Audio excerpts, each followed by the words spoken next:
Hello viewers, ரமதானுடைய டேஸில் வந்து இன்றைக்கி சஹர் டைமில் வந்து நான் வந்து பிரியாணி மேக் பண்ணியிருக்கோம். அந்த பிரியாணி வந்து ஜஸ்ட் 40 மினிட்ஸில் நாங்கள் ரெடி பண்ணுவோங்க. எப்படி பண்ணியிருக்கேன்னு பாருங்கள். இந்த வீடியோ ரொம்ப ஹெல்ப்ஃபுல்லாக இருக்கும் உங்களுக்கும். ஸோ நல்ல டேஸ்டியான வந்து அந்த பிரியாணி தான். எப்படி எந்த மாதிரி பண்ணியிருக்கு ரெசிபீஸ் எல்லாம் பார்த்துக்கங்க. ஸோ பிடிச்சிருந்தால் லைக் பண்ணுங்கள், ஷேர் பண்ணுங்கள், கமெண்ட்ஸ் பண்ணுங்கள். இந்த வீடியோ பார்த்து பிடிச்சிருந்தால் லைக் பண்ணுங்கள், ஷேர் பண்ணுங்கள். சீரகத்தூள் 1.5 டீஸ்பூன் போடலாம். ஒரு 1/2 teaspoon chilli powder, pepper powder,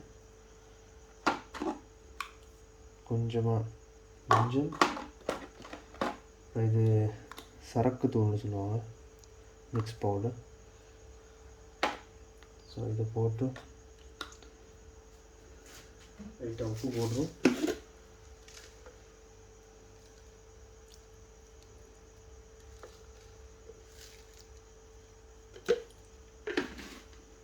இது வந்து நல்லா மிக்ஸ் பண்ணி வச்சுக்கோங்க.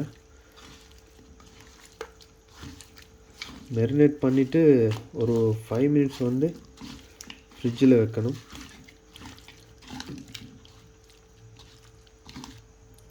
மெரினேட் பண்ணதுக்கப்புறம் கொஞ்சமாக தயிர் சேர்த்துக்கலாம்.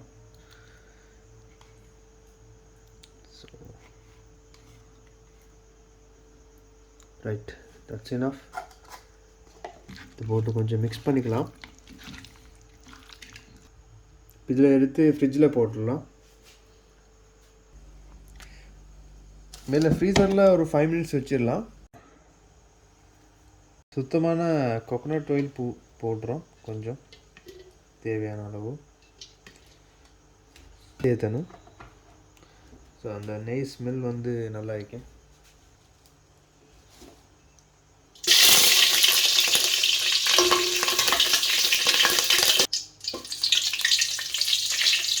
நெய் கொஞ்சம் சேர்த்துறோம்.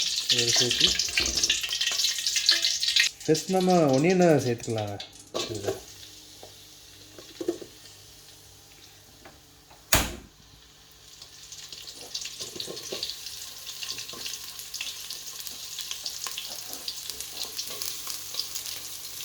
இதோட சேர்த்து 2 ரம்பையை போட்டுரும். இல்லை இடித்து வச்ச வெள்ளைப்பூடு, இஞ்சி, அதை சேர்த்து கருவேப்பட்டை, இந்த மாதிரி ஏலக்காய் இதெல்லாம் இடித்து வச்சது இருக்குது. ஸோ அதையும் போட்டுக்கலாங்க.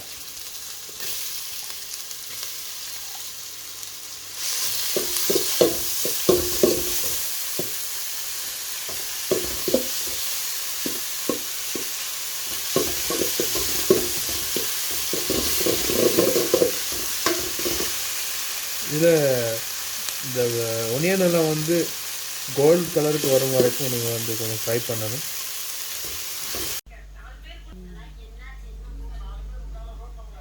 இப்போ ஃப்ரிட்ஜில் வச்ச மெரினேட் ஒரு 10 மினிட்ஸ் ஆகுது. இப்போ அதை வந்து நாங்கள் இப்போ இதில் கொட்டுறோம்.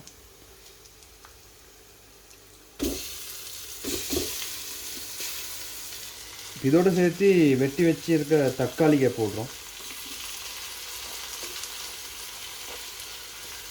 தக்காளியை சேர்த்து இந்த பொட்டேட்டோ ஸ்லைஸ் பண்ணது இருக்குது, அதையும் போடுறோம்.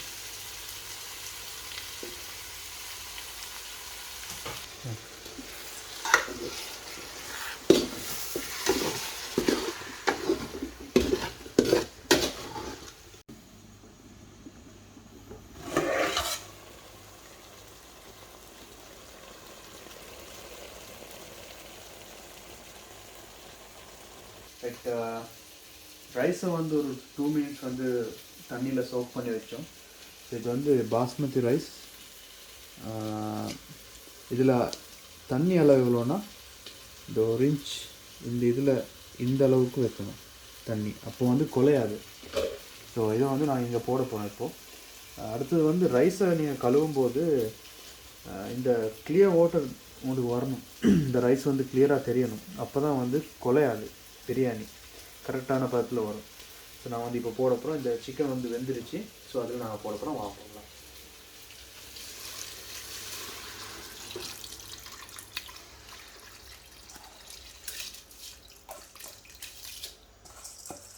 நாங்கள் ரைஸ் வந்து 750 கிராம்ஸ் எடுத்தோம்.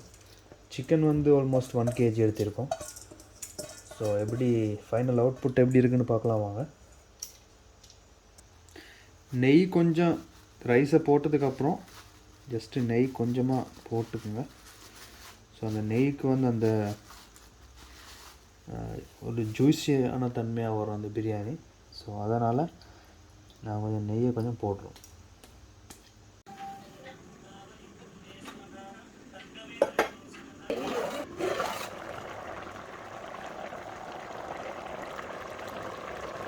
ஸோ பிரியாணி வந்து நாங்கள் இப்போ ஒரு கரெக்டாக வந்து எக்ஸாக்ட்லி 15 மினிட்ஸ் வச்சோம். இதை லோ ஃபயரில் ஒரு 5 மினிட்ஸ் வச்சோம். இப்போ பிரியாணி ரெடின்னு நினைக்கிறேன், பார்க்கலாம் வாங்க.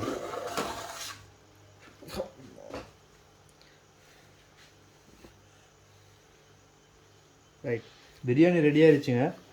ஸோ நம்ம இதில் ஃபைனல் டச்சாக வந்து நம்ம போட போகிறது வந்து க்ரீன் சில்லி எதுக்கு பச்சையாக போட்டதுன்னா, க்ரீன் சில்லி வந்து குக் பண்ணுறதுக்கு போட்டால் அதோட அந்த தன்மை வந்து போயிடும். ஸோ க்ரீன் சில்லி இப்படி நார்மலாக வச்சாலே அதை சூப்பராக சாப்பிட்லாம். ஸோ நல்லாயிருக்கும்.